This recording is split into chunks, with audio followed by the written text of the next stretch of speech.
今日はですね、カウンターの醍醐味とともにですね、ウイスキーとの相性を探っていきたいと思うんですけども、今日はその醍醐味の張本人であります、祇園の佐々木さん、今日はよろしくお願いします。どうもよろしくお願いします。ありがとうございます。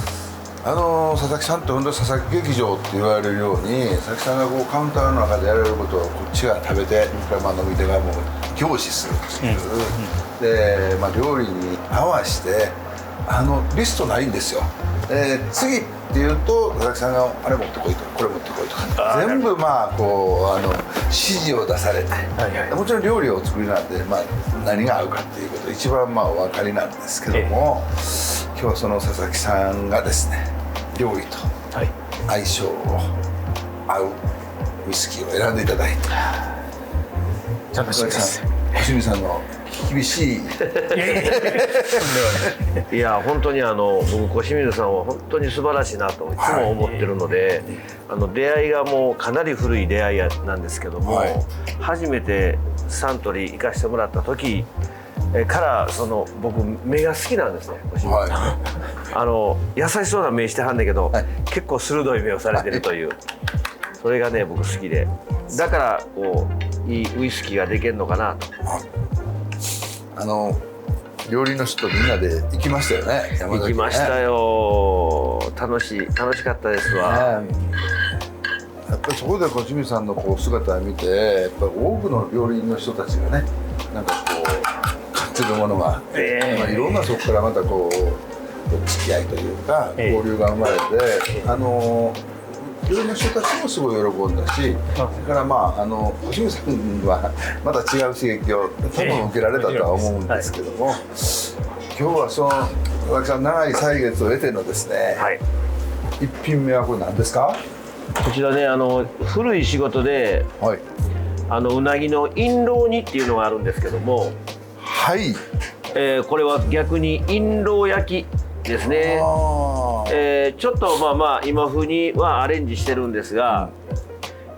まず骨、蒸してから骨を全部取り除いて炭火でしっかり燻煙香をつけて、でそこにどうぞ、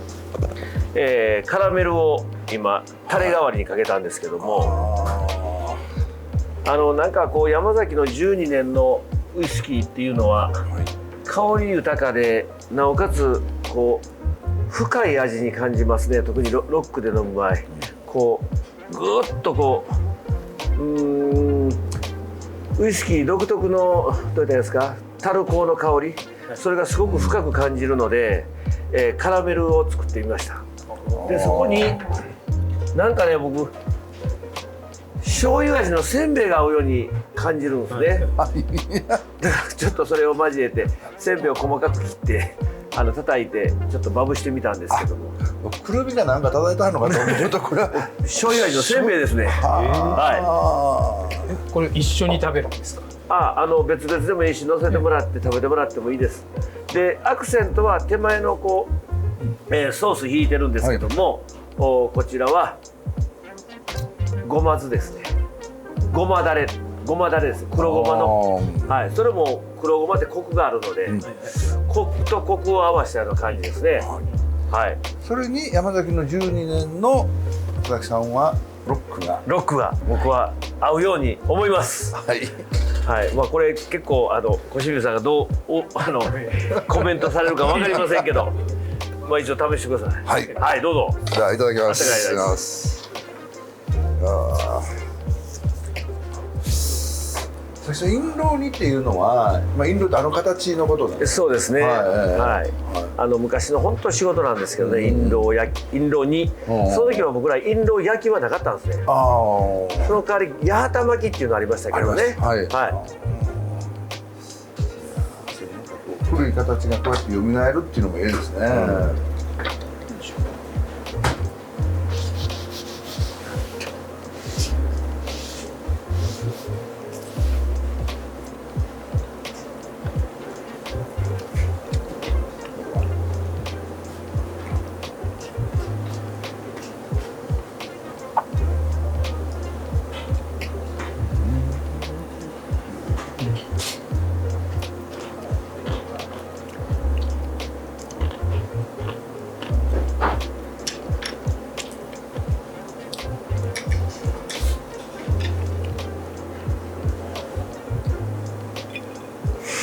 いかがですか？いやい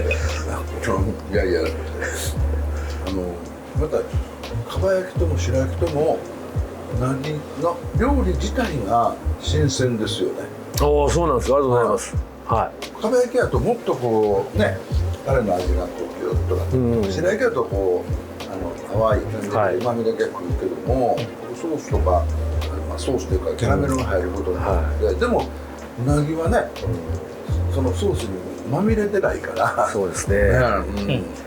だから僕が思うのはこの山崎の12年、先ほども言いましたけど、コシのある、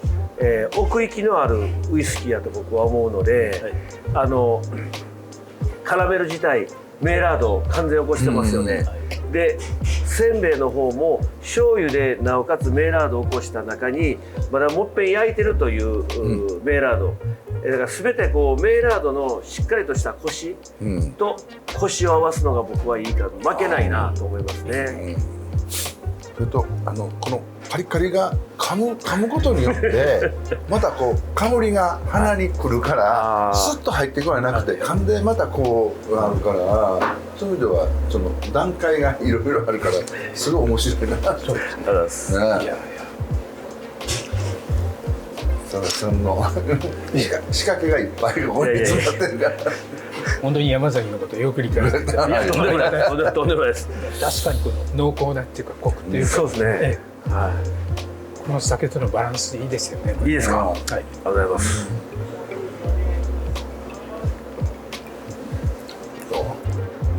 カラメルっていうのもウイスキーの、香り味わいの要素だから、いいですよね。いいですよね相性。じゃあ小清水さんとしてはこれは合格ですか？いや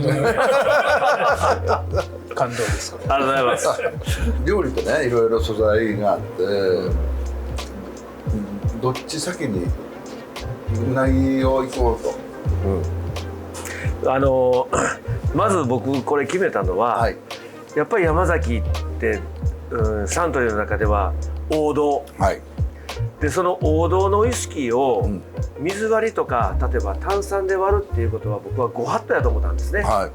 でその王道をもちろん紹介したいのと、はいその王道に負けない料理をどうしようかな、だからさっきウイスキーを考えさせていただきました。山崎の12年後に行こうと、はい、そうするとうなぎ屋とうなぎ屋と。でその山崎も僕も何回も飲ませてもらってるし大好きなウイスキーの一つなので、やっぱ特徴っていうのはやっぱり先ほど言ったようにコシがあって、深みがあって何とも言えんたるこが効いてて、やっぱりそこに負けない料理を出す。やっぱり言い方悪いんですけど、飲み物ってどう言ったらいいのかな、お酒にしてもウイスキーにしてもなんかこう当てがあって飲み物やと僕は思うんですね。はいでその中において同レベルより気持ちウイスキーっていうかその飲み物っていうのは一歩ぐらいちょっと後でついてきてくれる方が飽きなく飲めると思うんですよ。だから結構このうなぎの脂と、あとはメイラードばっかり起こしたものを食べてもらうと、ちょっと一歩引きながら山崎の12年がついてきてくれると。でもこの12年は飽きずに飲んでいける、っていうのが僕は好きなスタイルなんですよね。私もこの料理いただいた時に、自分が合わせる時もハイボールや水割りじゃないなとは思ってました、はい6を選択される、なんかハイボールとか水割りになってくると5歩ぐらい後ろ空いてるちょっともうちょっと前来いやみたいなね。そう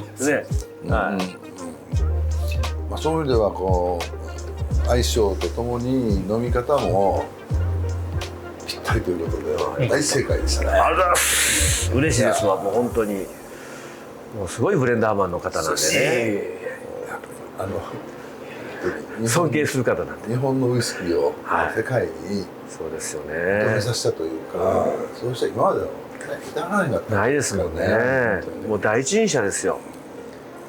素晴らしい。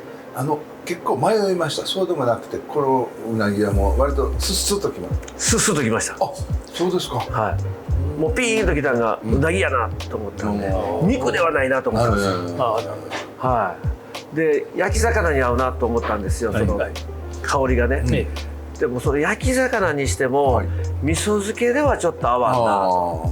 な。離れよるなと思ったんで、やっぱうなぎの脂ってすごくウイスキーのこの12年には合うかなと思ったんで。そうですよね。油があって、それでさっきはったメイラード反応がこう加わっていって、タルコとかそうですね豆腐とかとぴったりっていうことですよね。ウイスキーもトーストされたような香ばしい香りっていうのは、これは必須のものですから、そこもぴったりなんだと思います。嬉しい、めっちゃ嬉しいな。ということで佐々木さん、一品一品目はもう軽々とクリアいたしました。丸ですね。丸でございます。ありがとうございます。はい、では2品目お願いいたします。2品目いこう。